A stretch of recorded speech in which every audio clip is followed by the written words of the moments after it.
Hi everybody, this is Kelly and you're listening to What in the Weird. The weekly rune came out to the public this morning and it came out to Patreon subscribers in full yesterday. So if you'd like information on a regular or paid subscription to it, check out my website at soulintentarts.com.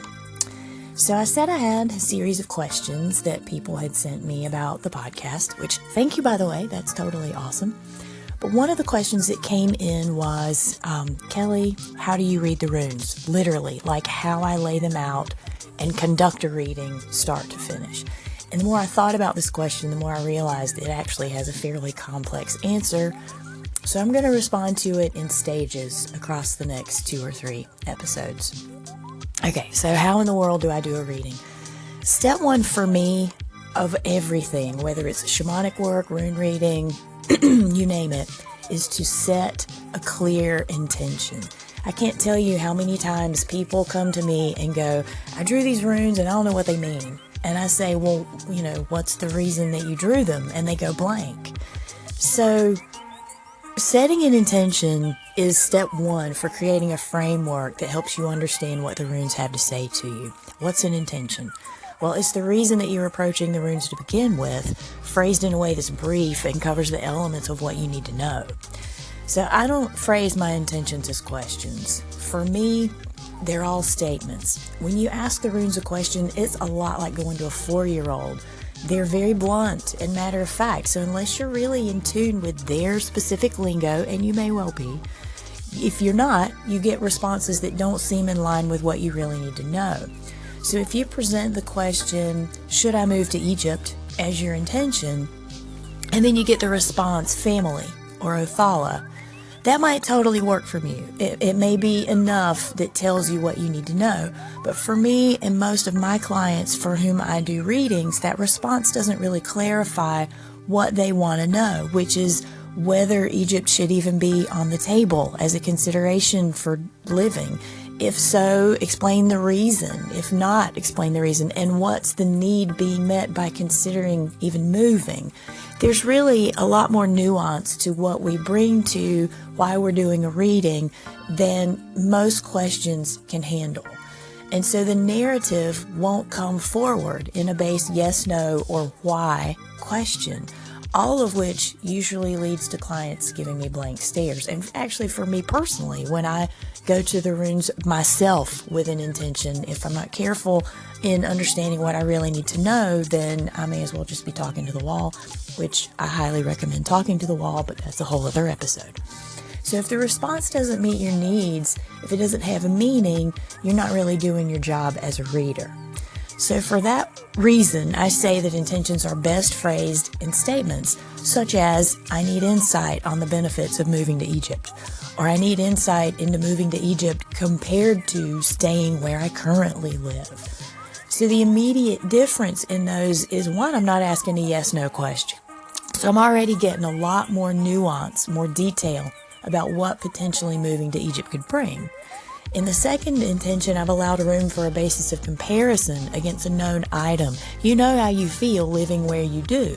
So when the runes describe living elsewhere, it gives more meaning to the difference between the two. In short, stating your intention leaves a lot more room for detail in the cast. So my points on intention are, have one. First and foremost, just have one.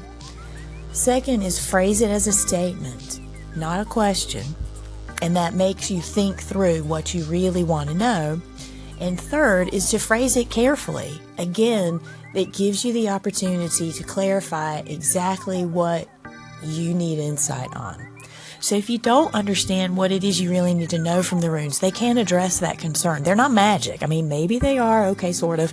Maybe they are mind readers. But when you set and observe a clear intention, you actually stand the chance of understanding what they're going to tell you at a much deeper level. So, stay tuned as I discuss the next factor in how I read the runes. If you have questions about setting intentions, feel free to call in by tapping the call-in button on Anchor, or email me at Kelly, Kelley, at soulintentarts.com.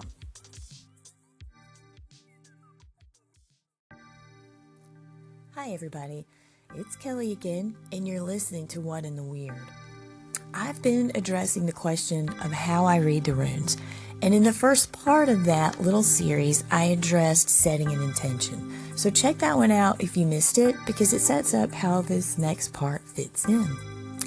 The next detail in how I do readings is configuration. So brace yourselves on this one.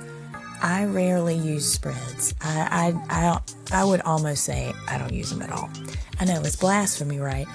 Runes are so often assimilated into the tarot that many people don't even know a different way to read them. But other ways include doing casts, where you throw the runes and you read them based on where and how they fall, or you do blind draws, where you just kind of pull them out and you just kind of go from there. There are other ways, which for me are more to the point of my intention. I find spreads to be bloated, just overwhelming, like too many voices talking at once. Although if you're me, it's really too many voices screaming at once. The runes require a certain finesse, and as I said in part 1, they're very blunt. So for me, shoving them into a spread stifles their story. I get none of the nuance. For those reasons, in my own ADD, oh my God, I can't even tell you how often I've come to a reader with an intention and they do that Celtic cross thing or the entire Futhark, and by the third rune, I'm just thinking about lunch. So, there you go. I don't often work with spreads. I read the runes more organically. So, to start, I always set an intention for every engagement, and based on that intention, I decide how many runes to pull, at least initially. For instance, if the intention is focused on a shift, then I pull a rune to represent the present state, another one that shows the transformation, and a third one for how it can manifest, and I read them in that order. If there's any confusion around how a rune applies to its position in the intention, then I draw a clarifying rune, as many as needed. So it can still end up being quite a lot of runes, though I read them as they're revealed within the context, not all laid out up front and kind of artificial feeling, at least to me. Likewise, if the intention encompasses a place, I pull a rune for each location, and then again, I draw clarifying ones as needed. So part of your ability to know how many runes to lay out depends on how you break down and understand the intention. If the rune doesn't pertain to some facet of the intention, what's the point in including it in the cast? As a writer, I think of it as a story unfolding, and to just break it down even further, more like diagramming sentences. I know, I'm that geek. I set out a rune for every operative part of the intention, with the additional ones pulled as modifiers. So for the record, I never thought diagramming sentences was useless, although I realize that's TMI. So, as with diagramming sentences, I break intentions down into smaller pieces and draw a rune for each piece. That way I know exactly which rune is giving commentary on what part of the intention. If the intention encompasses people, I pull one for each person, then one for how they interact, how the issue progresses. It's not all laid out at the beginning, and a rune corresponds to each part and how I map them out, so I know exactly which part is addressing which component of the intention. So my closing tips on the configuration of a reading are: 1, make it tight. Whatever you do, spread or not spread, make sure the runes relate to the components of the intention. And second, is stay on task. It's not just about keeping the intention tight, it's also about the attention span, yours or whomever you're reading for. Part of all of this is creating space, which is a whole other episode. And if you lose the awareness of your client or yourself, if you start chasing rabbits in the middle of your own reading, the reading isn't going to have any meaning for you. So if you observe those two aspects of configuration, you'll save a ton of guesswork to relate the runes back to the intention and eliminate potential for misinterpretation.